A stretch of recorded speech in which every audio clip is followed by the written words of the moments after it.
Hi folks, so here we are. I'm embarking on the Armstrong Whitley GR MkVll today.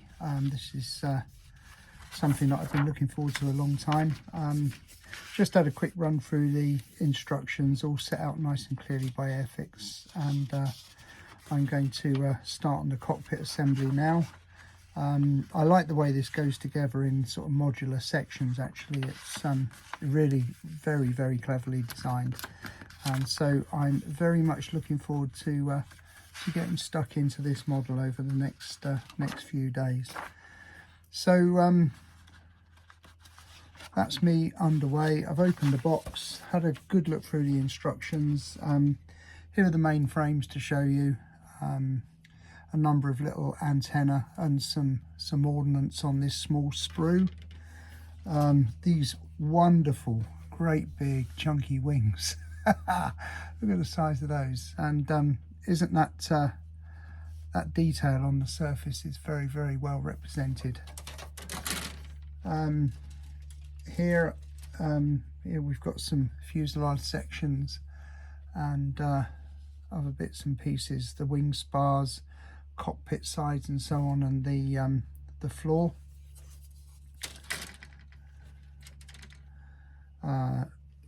Vertical and horizontal stabilizers on this one, and looks like some wheel hubs and some spars and so on. Bits for engines, undercarriage, etc. on this one. This one has got engine nacelles, wheels, undercarriage and some more ordnance.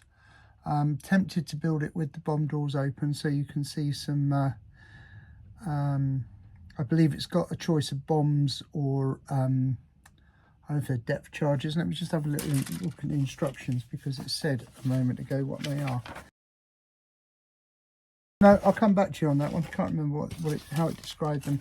And then there are two clear sprues, the turrets and so on, two different variants of cockpit. I guess one for the standard aircraft, the other one for the coastal command variant, maybe. I don't know. I'm not opening that until the time arrives. So two sprues of clear plastic bits. So that's it. I'm off now because Mrs. Pete's Plastic Playground isn't home. I'm going to go and commandeer the kitchen sink and give this lot a good wash, so that when it comes to sticking it together and painting it and so on, we're not faced with any issues of paint being dispersed here, there and everywhere. I've got all the paints available to me, and I'm going to be mainly spray painting this one. I think I've decided that I'm going to do the cockpit detail in the standard interior green and pick out as much detail as I can. I'll use the decal for the control, you know, the instrument panel. There's not a great deal of detail in there, it's fairly rudimentary. And then what I'm going to do is I'm actually going to paint the model all over black first. I think black under white on the fuselage goes quite well and forms a good base. So I'm going to do it all over black before applying the white, and then the kind of maritime camo on the upper surfaces. So there we are, off to the sink. See you in a bit.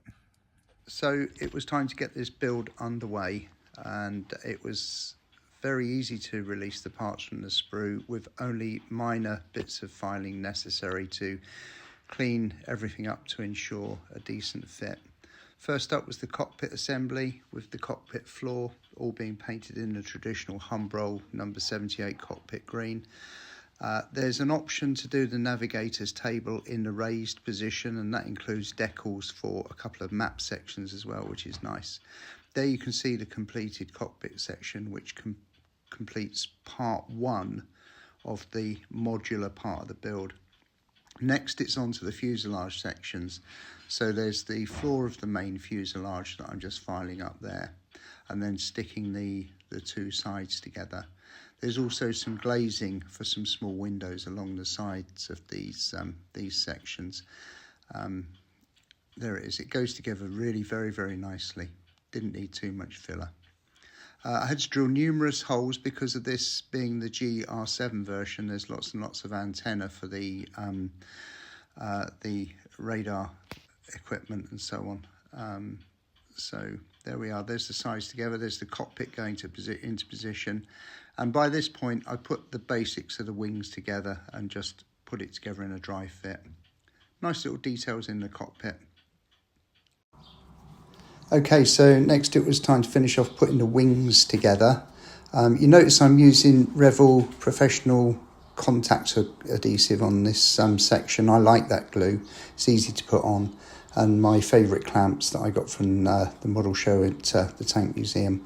I like this bit. It's a good way of putting a big bit of plastic together quite quickly, actually. And I have to say the fit wasn't too bad.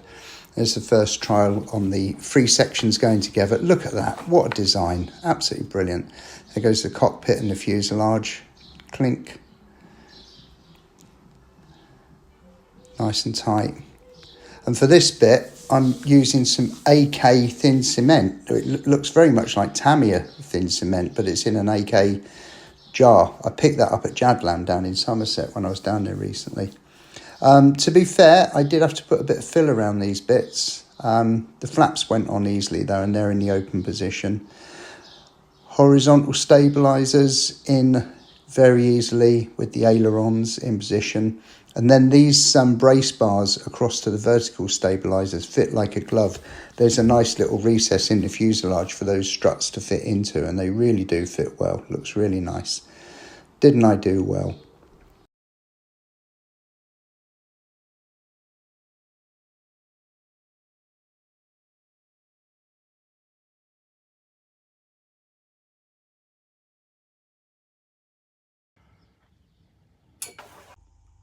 So here it is then, folks. This is where I am now. I've put the essential, the main paint on. Happy with the white. I did paint the model black all over first, and the Coastal Command camo is on. There is a story to tell about that, which I will bore you with now. And it doesn't look quite right because it's under this this bright electric light at the moment, but in natural daylight actually it looks pretty good. Quite happy with the flawless joints between the white and the upper camo. And yes, there is a grotty runner paint, look, under there, which I shall have to sort out. Anyway, the paint colours, I wound up back using my favourite MkVll aqua colour again, because do you know what I did? I was in Jadlam down in Somerset, and I bought this set of AK 3rd generation Coastal Command and Fleet Air Arm colours, all right? And I came home cock a hoop thinking that's not bad. 15 quid for, I think it was 6 bottles of paint. Anyway, upshot is it's a fail, absolute fail, because it does exactly the opposite of what it says on the bottle. So first of all, it's too thick to go in the airbrush, and even if you thin it down with AK thinners, it clogs up in the nozzle. It's like too plasticized, and it forms clumps of dried paint in the nozzle of the airbrush. And I tried all sorts of different sizes of nozzle and flow pressures and air rate and so on, and I gave up on it in the end. I'm sure it'll be quite nice with a brush, but I wanted to airbrush this model. So I wound up using white MkVll aqua colour, and for the grey I used where are we, dunkelgrau, yeah, dunkelgrau for the dark grey, and then I happen to have XF22 for the dark sea grey. Now along the way, I also had in my collection, I'm trying to look for it while I'm talking to you, but I had Humbrol number 123 satin extra dark sea grey. It's not dark sea grey at all. Look, it's blooming light grey. Absolutely hopeless. I put a coat of this on, and it just looked the same as the Lynx or a Sea Harrier. So it's certainly no good for Coastal Command colours. So anyway, enough whinging from me. Here it is. The Whitley's coming on quite well. I've got lots of tidying up to do on it and lots of bits and pieces to fit, like turrets, cockpit canopies, undercarriage, engines, exhausts, la-di-da-di-da, all the bits and pieces. But here's the progress to date, folks. So I'll turn the camera around and just wish you all happy modelling and see you next time. Bye for now.